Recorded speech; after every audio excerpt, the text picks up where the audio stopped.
War and Navy Departments present December 7th.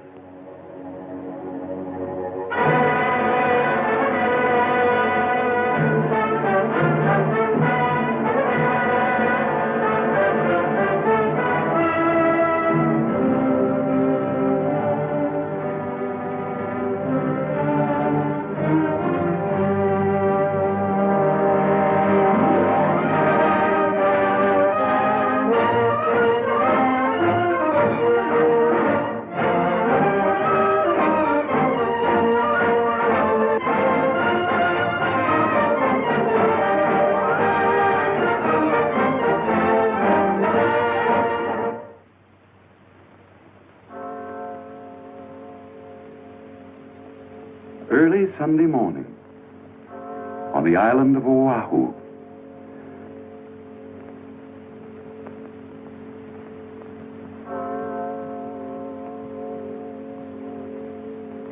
On a hilltop, Uncle Sam lay fast asleep, warned of the fire that was licking across the oceans from without, warned of the dangers that were threatening from within, tired from wrangling with his conscience and fatigued after a long, dark night full of disturbing events, as indeed the year 1941 was. He slept in the early Sabbath calm. Safe and secure behind its military and naval ramparts, the city of Honolulu, like many another unsuspecting American community, was also asleep. At all the Army and Navy establishments on the island, after repeated warnings from the War and Navy departments, a number 1 alert had secretly been in effect for 11 days. This alert provided suitable defense against possible acts of sabotage and uprisings within the island itself, but made no provision against attack or invasion.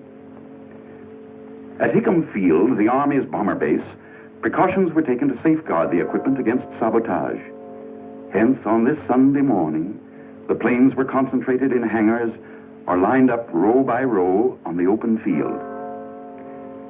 Immediately adjacent to Hickam Field is Pearl Harbor, the Navy's $100 million fist.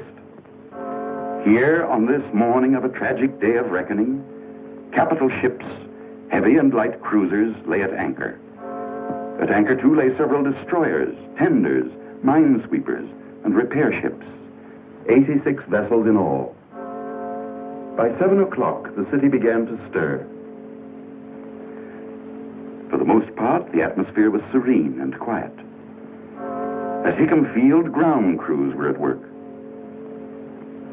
On a dock in Pearl Harbor, a few bluejackets idled away a few minutes. At Kaneohe, a field mass was being held. Shipmates, today is the 3rd Sunday of Advent, the 7th of December, which means that Christmas is not far ahead. I don't have to remind you fellows that the old Earline is about to shove off, carrying Christmas gifts and letters to the home side. Why not buy them a few presents? You might get Mother a Pikaki lei, or little sister a hula skirt. I think they'd rather have something from little Johnny out here in Hawaii. This is the time when you're going to be missed. So, send them a present for Christmas. But that letter is so important, however. Don't put that off. A few minutes past 7, an incident occurred at a temporary Army aircraft warning station. This station, as indeed the entire aircraft warning system, had officially closed at 7, but Private Joseph L. Lockhart, who had been receiving training here, was granted permission to remain at the station. While listening, he discovered something coming over the detector that alarmed him. He listened intently. Then, certain of his findings, he called the Central Information Center. An inexperienced lieutenant answered the phone. Excuse me, sir. This is Private Lockhart. I believe a large flight of planes are approaching slightly east of north of Oahu at a distance of about 130 miles. Must be our own. We're expecting some B-17s from the mainland. Thank you, sir.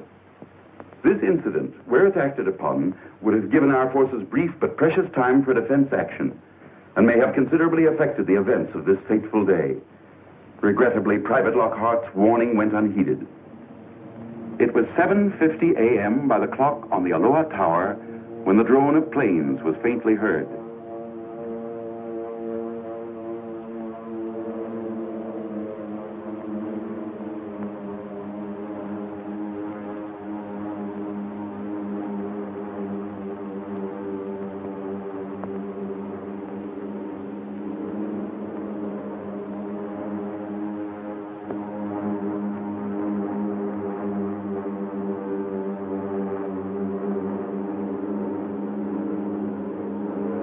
Out of the misty Pacific skies, like tiny locusts, they swarmed in from the sea.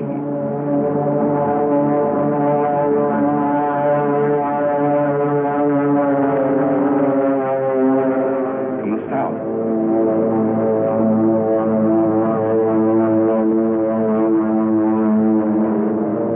From the southeast.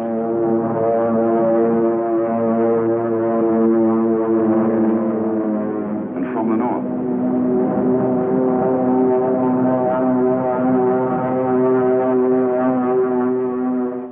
At this very moment, on a quiet Sunday afternoon in Washington, Japan's smooth-talking, grinning envoys, Nomura and Kurusu, were blandly delivering to Mr. Hull a lengthy protestation of Japan's peace intentions.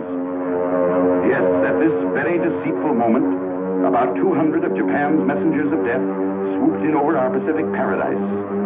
On they came, wave after wave, boldly, fearlessly. They had little to fear. They knew that our task forces were at sea, and they knew their disposition. They knew that no long-distance airplane reconnaissance, no inshore airplane patrol was being maintained. They knew from detailed maps they carried with them the exact location of vital airfields, hangars, and other structures. Each was given a specific objective, and straight toward that objective he came.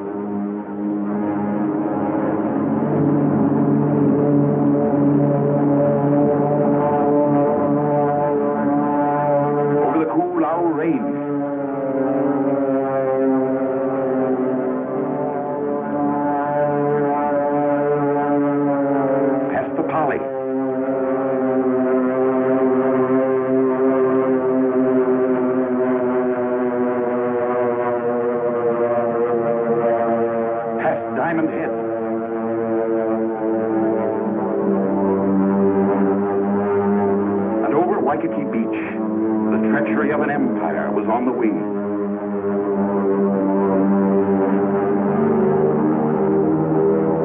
Planned for months with brilliant cunning, favored by our lack of readiness, with the sky and sea all their own, at 7:55 a.m., hell broke loose. Man-made hell, made in Japan.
stricken by the bombardment, believed the Army and Navy were staging large-scale maneuvers. Scattered bombs, incendiaries, and machine gun fire had changed their minds.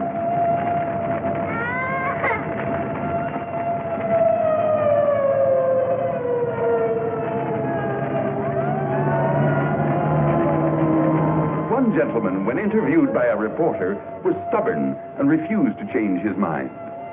I don't think it is an attack by Japan. But you must have seen the Japanese plane. No, I did not. What about the bombing and gunfire? I thought the Army and Navy were having maneuvers. Look, Mr. Kita, you know that I know that you know that this is an attack by Japan. I have nothing to say. And judging by the smoke pouring out of your chimney, there'll be nothing left to show. I have nothing to say. The second phase of the attack began.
By 9:45, the attack was over.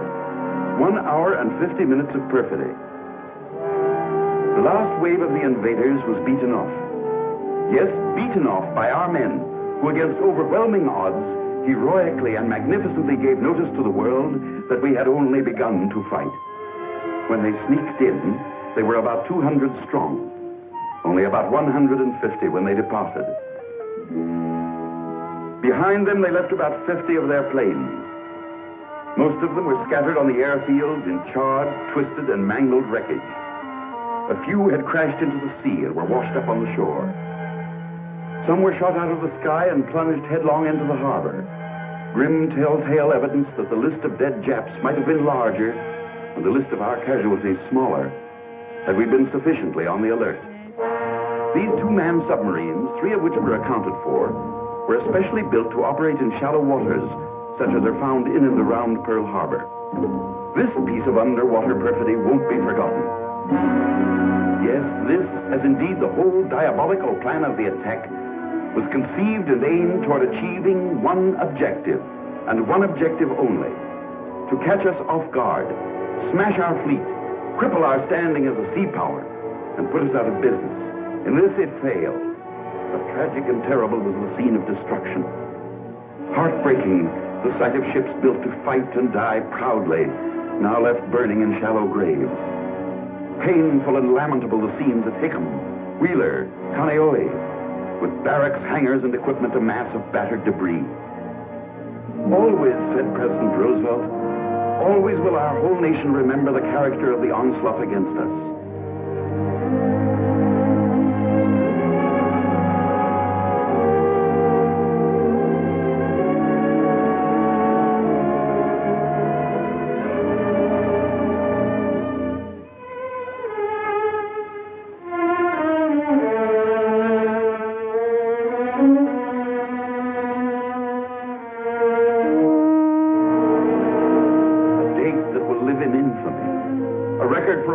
To read in amazement, in sorrow, in horror and disgust.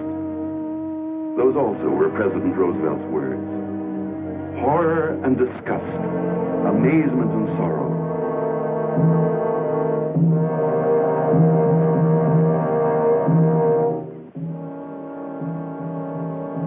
Sorrow, yes. Bitter, grievous, mortifying sorrow. For on this Sabbath day, 2,343 officers and enlisted men of our Army, Navy, and Marine Corps gave their young lives in the service of our country. Who were these young Americans? Let us pause for a few minutes at their hallowed graves and ask a few of them to make themselves known. Who are you, boys? Come on, speak up, some of you. I am Robert R. Kelly, United States Army. I came from Findlay, Ohio.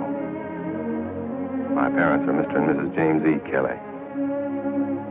I am Alfred Aaron Rosenthal, United States Navy. I lived in Brooklyn, New York. My parents are Mr. and Mrs. Henry L. Rosenthal. I am Theodore Stephen Zabo, United States Marine Corps. My hometown is Castalia, Iowa. Those are my parents. Mr. and Mrs. Stephen Zabo. I am Moses Anderson Allen, United States Navy. I lived on a farm in Cove, North Carolina. My mother is Mrs. Abby Allen. I am James Webster Late, United States Navy. I'm from Huntington Park, California. My folks are Mr. and Mrs. William J. Late. I am Antonio S. Tafoya, United States Army. I live just outside of Albuquerque, New Mexico. My father and mother are Mr. and Mrs. Jesus A. Tafoya. I am Lieutenant William R. Schick, United States Army Medical Corps. My home was Chicago, Illinois. My parents are Mr. and Mrs. William H. Schick. My wife's name is Lois. You have a baby now, Lieutenant. He was born 3 months after Pearl Harbor. He's named after you, Billy. And you may be pleased to know he was born on your birthday. Oh, that's swell. Thanks. But tell me one thing, Lieutenant. How does it happen that all of you sound and talk alike? We are all alike. We are all Americans.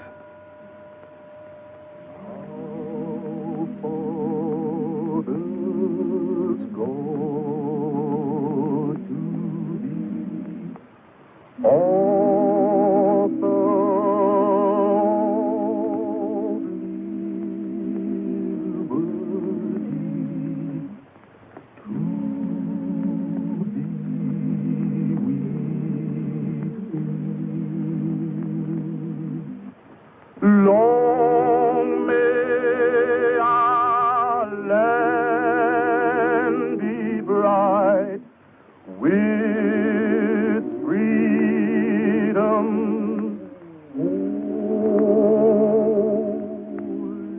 light. Protect us by thy might.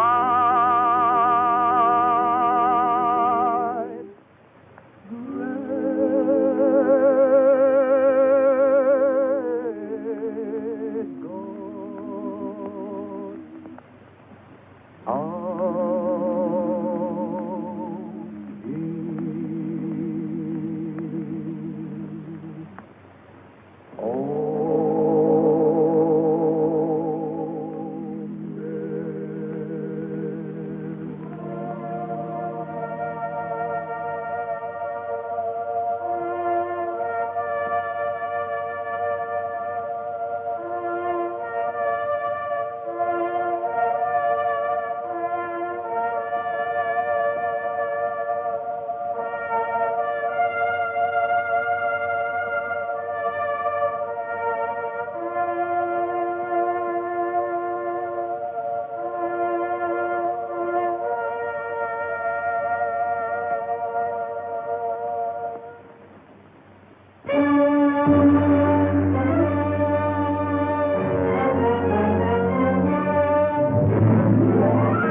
Nagasaki, Kobe, Ataro.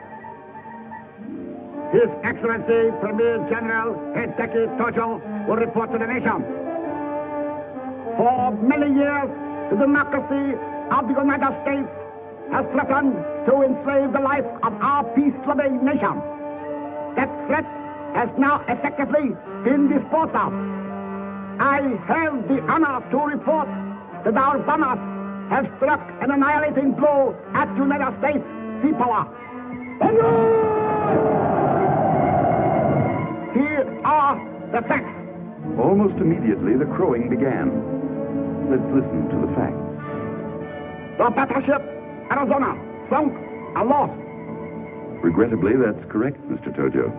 The aircraft carrier Enterprise capsized and lost. Incorrect. That's the old target ship Utah. The battleship Oklahoma capsized and lost. Capsized, but not lost. Plans are underway for righting her. The battleships California, Nevada, and West Virginia permanently damaged beyond repair. Temporarily damaged. But just a minute, Mr. Tojo. Before you go any further with your facts, meet Captain H.N. Wallen of our Navy. He is the Bureau of Ships expert on salvage and repair. Together with hundreds of civilian technicians, machinists, welders, mechanics, engineers, many of whom were recruited from the mainland and working in complete harmony with Navy personnel, he began a 24-hour, around-the-clock job of salvage and repair that will stand forever as one of the great achievements in maritime history.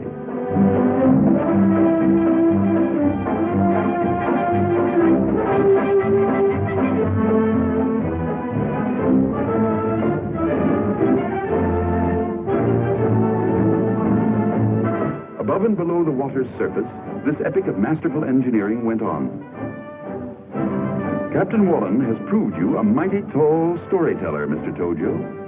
He calls your facts by a rich Navy word, scuttlebutt. And from the very moment the attack was over, he set out to scuttle your kind of scuttlebutt.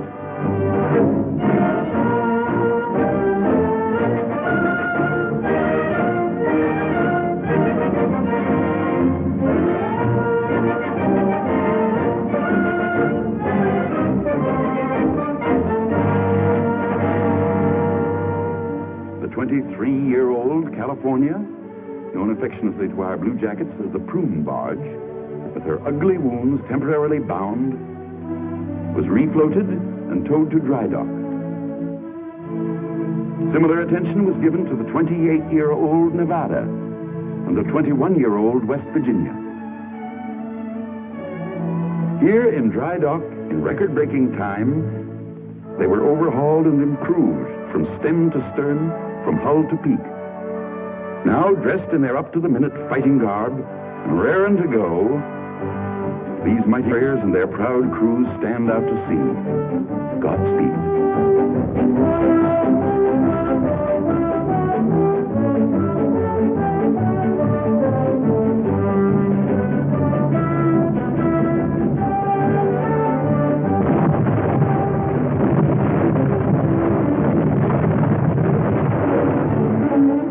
But wait a minute. Who is this saucy little gal, Captain Wallen? By George, it looks like the... Yes, it is. The mine layer, Oglala. A 4,000-ton surprise package. Given up and reported as lost, this former Fall River Line passenger ship was righted and refloated. Taken to dry dock, this small, dauntless craft was refitted and repaired. Now, spankin' new, a symbol of the fighting spirit of our men who build and man our ships, this veteran of World War I again takes up her battle station. Godspeed, old girl.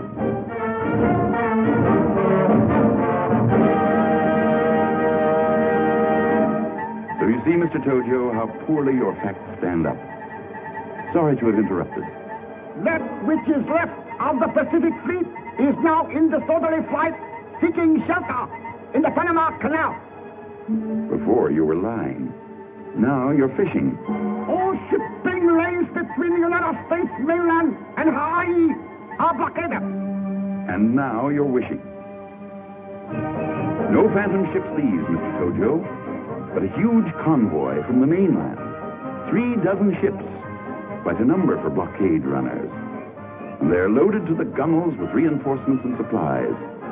And here's a tip, Mr. Tojo. More of these convoys are on the way. Yes, convoy after convoy. Men in ever-increasing numbers. Supplies in ever-increasing quantity. For thanks to Washington's far-sighted program, we did manage before December 7th, despite many internal difficulties and disagreements, to build up the strength of our armed forces and start our factories humming. So that today, behind a heavy curtain of military censorship, Hawaii stands the greatest military and naval fortress in the world. Yes, virtually overnight, the island scene changed. War had come to America's tropical suburb, the Axis brand of war, a stab in the back Sunday morning. The din of the last bomb had barely faded when Governor Poindexter proclaimed martial law for the civilian population. Windows were taped in order to reduce the dangers from flying glass. Vital installations were camouflaged and protected by sandbags and barbed wire. Barbed wire, mountains of it, strung along every foot of Oahu's colorful coasts, strung across its highways, around its schools and its public buildings. Everywhere the earth was tunneled to provide shelter from shrapnel and strafing. Public squares, parks, and playgrounds were uprooted.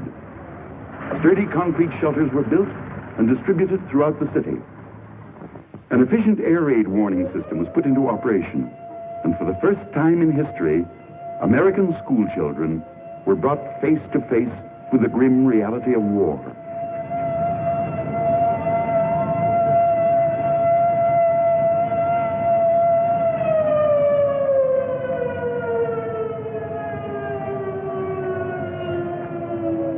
Even tiny little tots, confused and bewildered, were taught to march into zigzag trenches. How difficult to convey to them the why or wherefore of this strange game. Still more difficult to explain the need for these monstrous-looking things. But the fathers and mothers of Hawaii did. For this war is a war of survival, a people's war. Even a little people's war. Yes, your bombs, Mr. Tojo, brought many changes, and in no small measure served to further complicate the already complex life of the Japanese in Hawaii. As though to permanently erase their relationship with the homeland, they wiped out or removed every vestige of the written Japanese word. Closed are the language schools. Empty and boarded up the Shinto temples. Gone the flag of the rising sun. This young American Japanese gave the best illustration that over Hawaii, the rising sun had begun to set.